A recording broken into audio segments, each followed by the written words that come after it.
하온지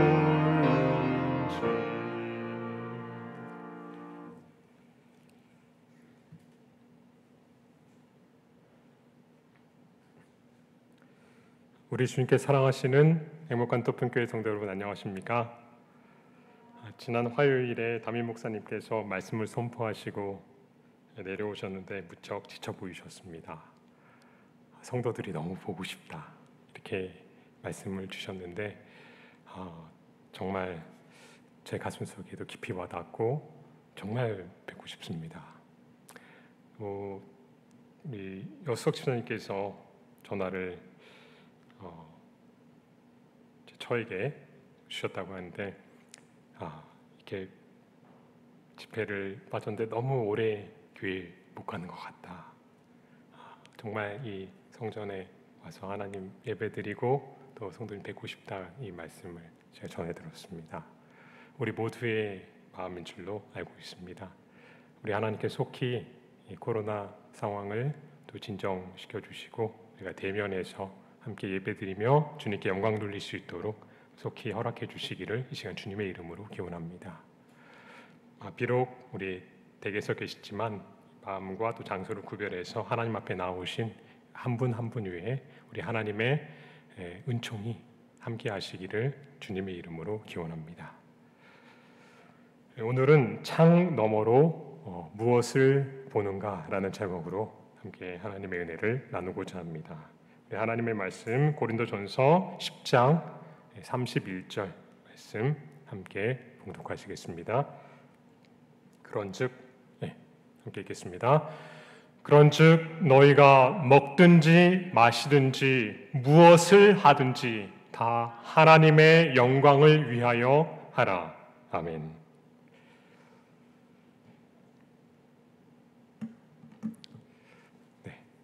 저희 서로 정말 대면에서 예배드리기 기다리는 것처럼 예수님의 재림을 더 간절히 기다리고 또 예수님께 속히 오셨으면 좋겠습니다. 코로나19로 인해서 우리 모두는 이전에 경험해보지 못한 일들을 겪고 있습니다. 특별히 어린이들과 학생들은 즐거운 학교 생활과 바깥놀이가 제한되고 이전에 저희 세대와 또 윗세대들 여러분들께서 누리셨던 즐거운 추억과 우정을 쌓을 기회들을 많이 빼앗긴 것 같습니다. 참으로 애석합니다. 그리고 수많은 엄마 아빠들이 심각한 고민에 빠졌습니다. 바로 아이들이 스마트폰, PC나 스마트앱 등 스마트 기기의 과의존이 심해진 것입니다. 영상물, 게임 등에 중독되는 것입니다. 수많은 상담과 하소연이 올라옵니다. 그나마 재택근무를 할 수 있는 분들은 아이들과 싸우며 달래며 감정이라도 받아줄 수 있지만 재택근무가 불가능한 분들은 피폐해진 아이들 정서마저 심각하게 고민하고 있습니다. 2020년 4월 한 뉴스에 따르면 우리나라 스마트폰 이용자 중 과의존 위험군 비율이 20%로 전년 대비 0.9포인트 증가한 것으로 나타났다. 연령별로는 10대가 30.2, 20대 25.2%, 유아 아동 22.9%, 30대 18.9% 등의 순으로 저연령층의 과의존 위험군 비율이 높게 나타났다. 10대가 가장 심각한데요. 그리고 아동과 청소년 비율이 절반을 훌쩍 넘기고 있습니다. 30대 이하가 97.2%, 거의 대부분을 차지하고 있습니다. 아이들의 하루 일과가 오전 늦게 시작하고 자정을 넘겨 새벽에 자는 것이 일상화되고 있습니다. 이 스마트 기기의 의존도가 커지면서 이 게임 중독, 또 유튜브로 대표되는 영상 중독 등 중독 문제가 심각하게 대두되고 있고요. 대인관계 등 사회성 결여, 그것은 물론 운동 부족으로 인한 체력 저하와 안구 건조증, 시력 저하, 거북목증후군 등 각종 신체적 건강 문제 발생 빈도도 증가하고 있습니다. 제너레이션 Z, 불리는 이른바 나면서부터 스마트폰을 기기를 접하고 태어난 세대, 영상과 기기에 중독된 세대의 앞길이 두렵기도 합니다. 코로나19의 시작부터 진행 그리고 종식까지 각 단계에서 저는 이 절제의 중요성에 대해서 생각해 보게 되었습니다. 중간 매개체가 처음 이 코로나가 시작된 중국 우한 지역에 천상갑이든 뱀이든 그 무엇이든 사람의 탐욕과 식욕의 부절제가 직간접적으로 영향을 미친 것은 우리가 부정할 수 없습니다. 또한 코로나의 바이러스의 전파에도 자기 제어의 역할, 즉 절제의 역할이 절대적인 것처럼 보입니다. 이 공포와 두려움 때문에 마스크와 생활품 사재기를 하거나 이기적 본성이 제어되지 않고 정말 다툼이 일어나거나 얼마나 크게 그 사람의 제어되지 않은 본성이 드러나는지를 우리는 똑똑히 보았습니다. 또 확진인 줄 알면서도 돌아다니며 전파하는 사람, 자가격리 기간 중에도 이탈하여서 마음대로 활보하는 등 이번 재확산 사태를 보면서 생각해 보게 됩니다. 그리고 코로나 시대에 부쩍 우리와 가까워진 온라인 속 세상도 마찬가지의 교훈을 주고 있습니다. 학생들이 11일까지였는데 이 수도권은 정부에서 일주일 더 2.5단계 사회적 거리두기를 연장하면서 20일까지 이제 학교를 가지 못하게 됐는데요. 온라인으로 제공되는 수업을 들으면서 수업은 켜놓는데 게임을 하고 유튜브나 웹툰 등 각종 곁길로 빠지는 통에 수많은 학부모들이 골머리를 앓고 있는 현 상황에서 절제의 중요성은 더욱 부각되고 있습니다. 저는 코로나 바이러스로 인해서 그리고 이제 우리 교회의 다니엘 주간을 한 주 앞두고 절제라는 단어를 많이 생각해 보았습니다. 사전에는 절제를 다음과 같이 정의하고 있습니다. 국어 표준 대사전에서 절제를 정도에 넘지 아니하도록 알맞게 조절하여 제한함. 흔히들 절제하면 무엇이 떠오르시나요? 금연이나 금주를 떠올리시곤 합니다. 또는 다이어트, 아니면 마약이나 기호품에 대한 자제 능력을 떠올리곤 합니다. 재림 성도들은 육류나 생선류를 끊고 현미 등으로 대표되는 통곡류를 포함한 채식을 하며 간식, 야식, 폭식, 급식하지 않는 것을 생각하곤 합니다. 그러나 절제는 분명 음식과 관련된 것 이상입니다. 그것은 화내지 않는 것 등 제가 한 번은 자녀들에게 이번 주는 화내지 않아야겠다 이렇게 결심했는데 작심삼일이 되더라고요. 그런데 감정의 절제는 물론 무엇을 보느냐, 무엇을 듣느냐, 또 무엇을 생각하느냐, 무엇을 마시느냐, 먹느냐, 어떤 행동을 하느냐, 즉 삶의 전 영역, 모든 영역을 포괄하고 있습니다. 절제는 우리의 생활 습관과 품성 형성에 이르기까지 우리 삶에 총체적으로 관련된 제어 능력입니다. 브레이크가 없는 자전거나 자동차는 정말 위험하지요. 그러나 절제는 브레이크만으로 대표되는 것은 아닙니다. 발달되지 못한 근육 때문에 절뚝 이렇게 걷는 분이 있다면 그 약해진 근육을 개발시켜서 제대로 걷고 뛸 수 있게 하는 것도 절제입니다. 즉 균형입니다. 조화입니다. 그리고 오늘 처음 읽은 말씀은 성경에서 가르치는 절제가 무엇인지를 가장 잘 얘기해 준다고 저는 생각합니다. 다시 한번 같이 읽어볼까요? 그런즉 시작. 그런즉 너희가 먹든지 마시든지 무엇을 하든지 다 하나님의 영광을 위하여 하라.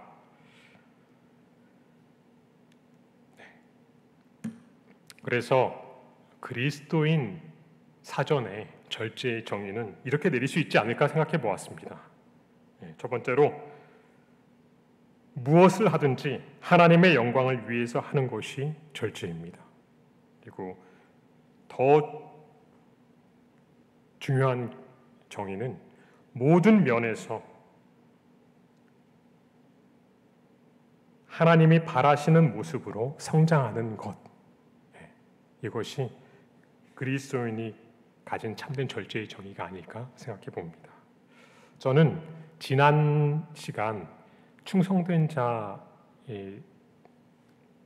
우리아와 다윗에 대해서 살폈는데요. 그 다윗의 삶을 오늘 다시 한번 조명하면서 가장 뛰어난 자제력을 보였으나 무절제로의 나락으로 떨어진 다윗을 통해서 참된 절제의 비결을 짧게 살피고자 합니다.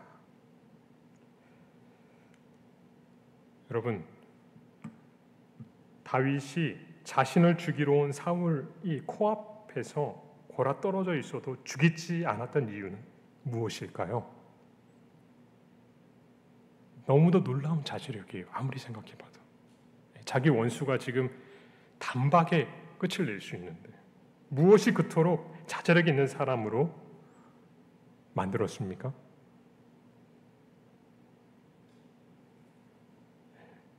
로마서 12장 19절은 많이 후에 기록됐지만 아마 이 원칙을 알고 있었던 것 같아요. 같이 읽어볼까요?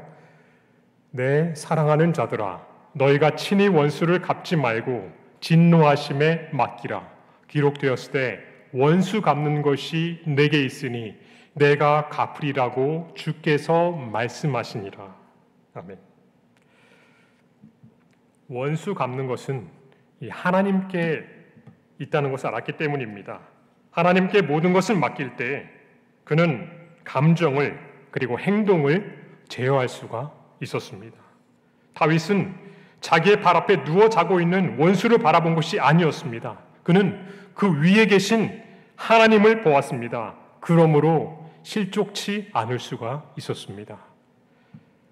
하나님께 영광이라는 분명한 기치가 있을 때 우리에게 절제란 결코 어려운 일이 아닐 것입니다. 그런데 20년이 지난 후에, 한 20여 년 후에 다윗의 모습은 전혀 다른 모습입니다. 같이 읽겠습니다.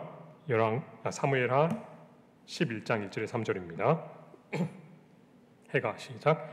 해가 돌아와서 왕들의 출전할 때가 되매 다윗이 요압과 그 신복과 온 이스라엘 군대를 보내니 저희가 암몬 자손을 멸하고 랍바를 에워쌌고 다윗은 예루살렘에 그대로 있으니라.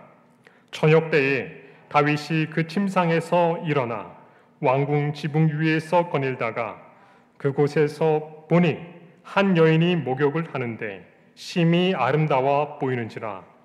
다윗이 보내어 그 여인을 알아보게 하였더니 고하되 그는 엘리암의 딸이요 햇사람 우리아의 아내 밧세바가 아니니까.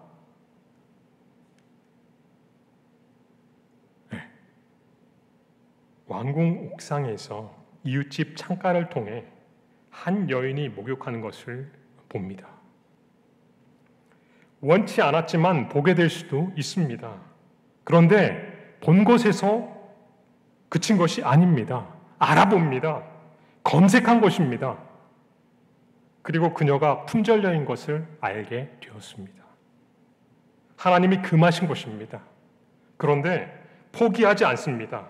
사람을 시켜 그녀를 데려옵니다. 제어가 안 되는 것입니다. 절제가 안 되는 것입니다.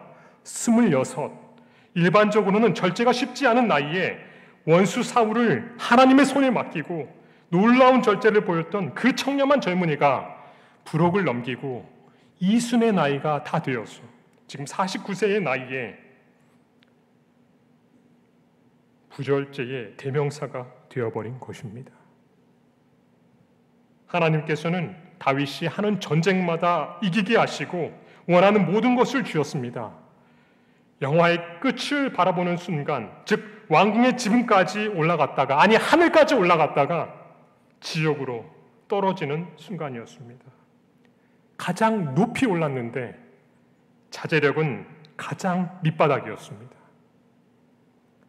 이어 자신의 잘못을 덮으려고 한 행위는 사람이 어디까지 잘못 갈 수 있는지 그 끝을 보여주고 있습니다. 하나님을 불쾌하게 하였습니다.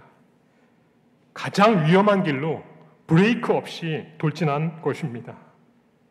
영감의 붓은 이렇게 기록하고 있습니다.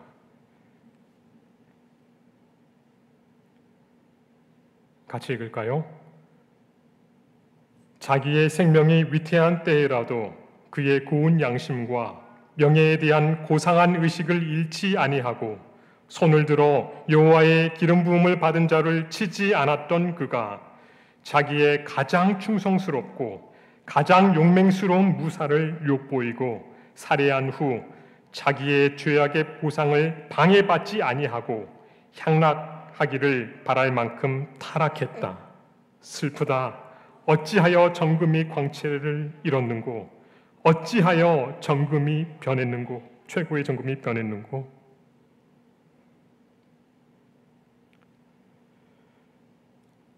하나님께 영광이 되는가? 이 기치를 잊었을 때에 절제도 없어지게 되는 것입니다. 무엇을 보는가 하는 문제는 절제의 문제입니다. 그것은 우리 마음과 행동을 기울게 만드는 중요한 것입니다. 다윗이 창가를 통해서 그릇된 것을 보는 것을 가만두지 않았을 때 가장 위험한 길을 간 것처럼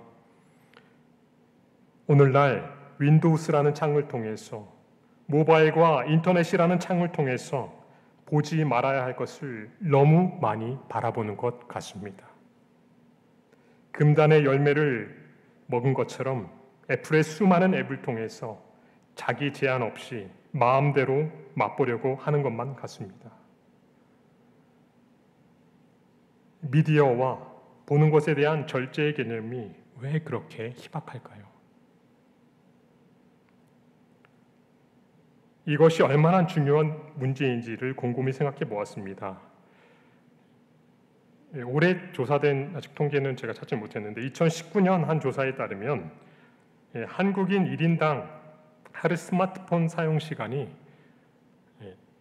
3시간 40분이며 매년 증가 추세라고 합니다. 아마 올해는 더 많을 것 같습니다. 와이즈앱에서 4년 전에는 20대가 4시간 9분 평균 사용해서 가장 많은데요. 이게 바뀌었습니다. 올해 10대가 가장 많은데요. 올해 1318 형지 엘리트 리서치에서 학생들의 스마트폰 사용 시간을 조사했는데 4시간 이상이 57%로 조사되었습니다. 이 윈도우즈와 애플을 생각하며 창문 너머로 금단의 과실을 먹는 것이 아닌가 하는 생각을 했습니다. 너무 심각한 비약이 아닌가? 이렇게 반문하실 분이 있을지도 모르겠습니다. 그렇지만 어떻게 보면 전혀 과한 것이 아닙니다. 저도 인터넷이라는 창을 통해서 하루에 사람들이 가장 많이 검색한 뉴스 30개를 읽습니다. 한 손에는 성경, 한 손에는 신문, 시대의 징조를 파악하고 시대의 흐름을 읽을 줄 알아야 한다. 나름의 논리를 가지고 자기 합리화를 하지만 종종 성경 읽는 시간보다 뉴스를 검색하는 시간이 더 많습니다. 거기다가 건강과 관심 있는 정보들에 대해 알아보는데 얼마나 많은 시간을 보냅니까? 하다 보면 습관으로 굳어지고 제어가 되지 않습니다. 불필요한 정보까지도 어느 순간 검색하고 있고 시간과 건강을 소모하고 있습니다. 아무리 기호식품, 음식물 절제한다고 한들 마음의 생각이 절제되지 못한다면 무슨 소용이 있을까요? 그것은 많은 경우 무엇을 보고 듣는가와 관계된 것임을 깨닫습니다.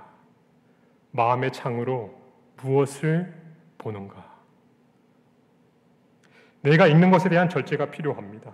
내가 보는 것에 절제가 필요합니다. 그리고 내가 생각하는 것에 절제가 필요합니다. 취업 포털 사이트 커리어넷의 조사에 따르면 직장인들의 97%가 딴짓을 하는데 이 딴짓의 1위가 뉴스 검색이라고 합니다. 77%가 한 조사에서는 넘고요. 조사마다 조금 다르지만 그 외에 메신저, 온라인 쇼핑 등이 뒤를 이었습니다. 국회의원들이 의정활동을 하는 중에 인터넷 서핑을 하다가 뉴스의 화제거리가 된 경우가 종종 있습니다.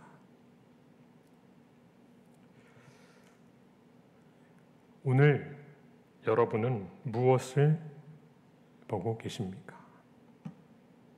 창 너머로 보고 있는 것이 무엇입니까?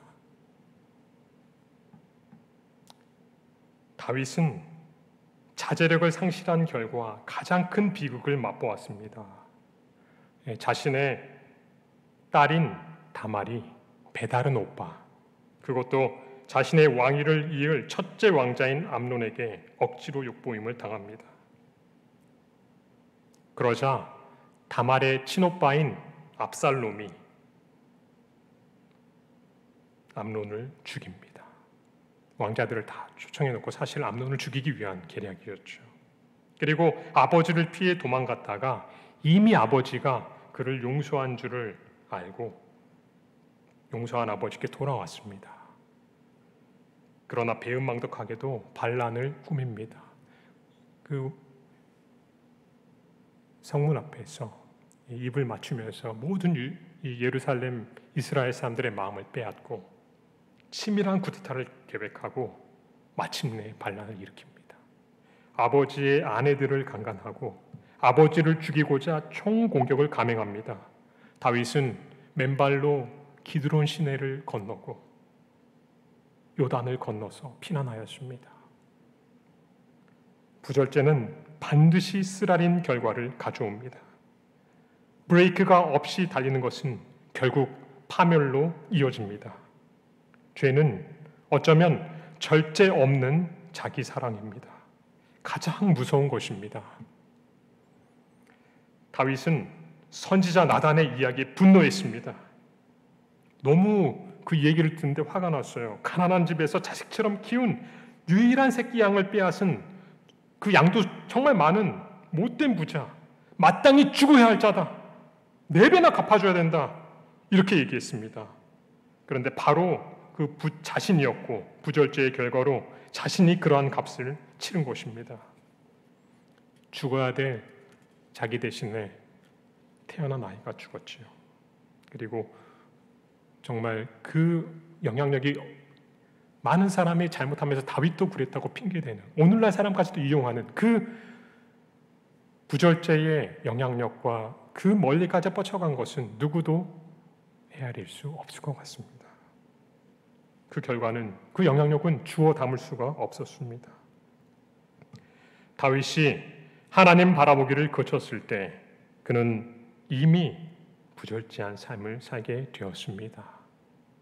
다만 드러나지 않을 뿐이었습니다. 바세바를 봤을 때 무너진 게 아니었어요. 사실은 그 전부터 이미 시작되고 있었습니다. 그리고는 드러나게 된 것은 왕궁 지붕에서 목욕하는 여자를 보고도 눈을 돌리지 않았습니다. 아니, 더 자세히 알아보았습니다. 살펴보았습니다. 검색했습니다. 절제가 없었습니다. 부조와 선지자 717페이지 이렇게 기록하고 있습니다. 첫째 문장은 같이 읽어볼까요? 네, 다윗에게 시작. 다윗에게 범죄할 수 있는 길을 열어준 것은 자신을 우려하는 정신과 자기를 높이는 정신이었다. 제가 계속 읽겠습니다. 아첨과 권세와 사치의 미묘한 유혹이 다윗에게 영향을 미쳤다. 주위의 민족과의 교제도 역시 악한 감화를 끼쳤다. 동방의 통치자들 사이에 성행하던 풍습에 따르면 신하들에게 용서할 수 없는 범죄를 왕이 행했을 때에는 정죄하지 않았으며 왕은 신하가 행하는 그런 자제를 행할 의무가 없었다. 이 모든 것들은 죄의 흉악성에 대한 다윗의 생각을 무지게 했다. 그리하여 다윗은 겸손히 여호와의 능력을 의지하는 대신에 자신의 지혜와 능력을 의지하기 시작하였다.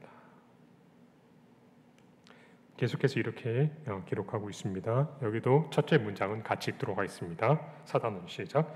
사단은 영혼을 유일한 능력의 근원이 되시는 하나님께로부터 분리시킬 수 있게 되자마자 인간의 사악한 육체적 욕망을 충동시키고자 할 것이다. 원수는 이를 돌발적으로 하지 아니한다. 원수는 처음부터 몹시 놀랄 만한 일을 하는 것이 아니라 비밀리에 원칙의 요새를 침식하는 것이다. 이 일은 겉보기에는 매우 적은 일처럼 보이는 것들, 즉 하나님께 충실하고 당신을 전적으로 의지하기를 게을리하는 일이나 세상의 풍속과 행습을 따르는 경향에서 시작한다.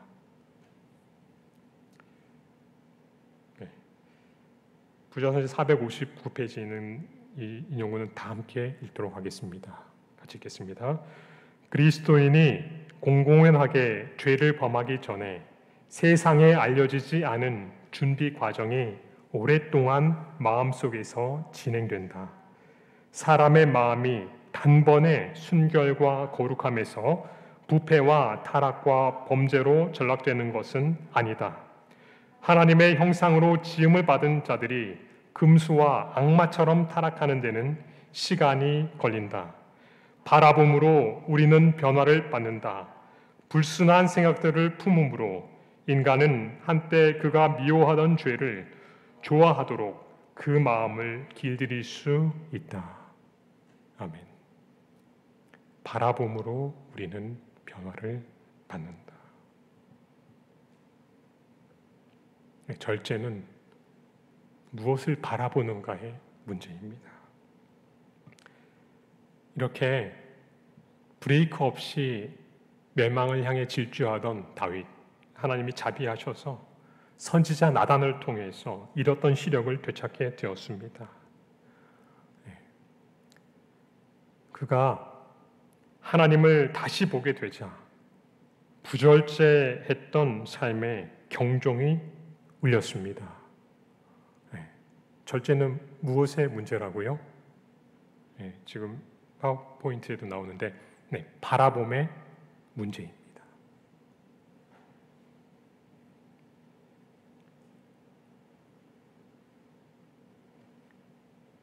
히브리서 12장 1절에서 2절 말씀을 같이 읽겠습니다. 이러므로 시작. 이러므로 우리에게 구름같이 둘러싼 허다한 증인들이 있으니 모든 무거운 것과 얽매이기 쉬운 죄를 벗어버리고 인내로써 우리 앞에 당한 경주를 경주하며 믿음의 주요 또 온전케 하시는 이인 예수를 바라보자.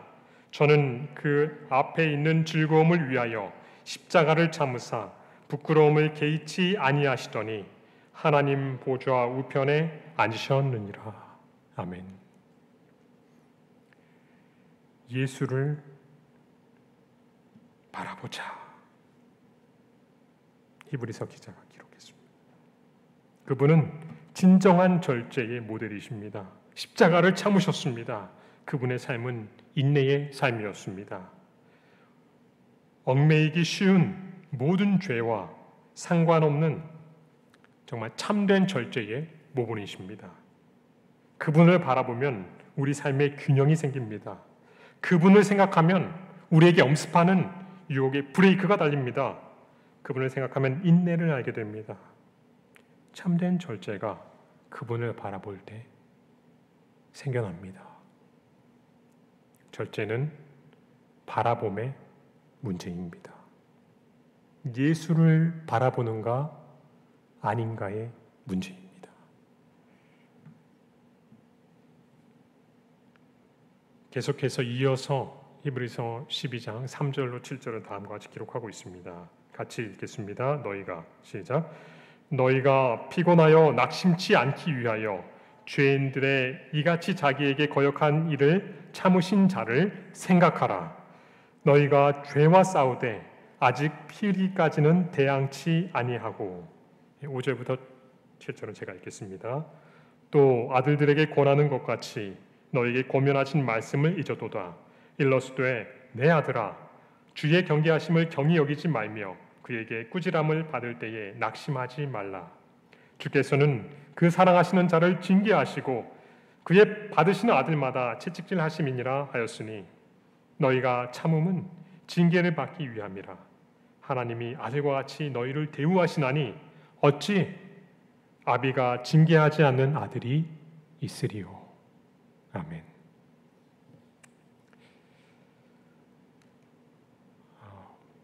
사랑하는 우리 주님께 사랑하시는 로변교회 성도 여러분, 예수님 바라보기를 그치지 않는 여러분과 제가 되기를 간절히 바랍니다.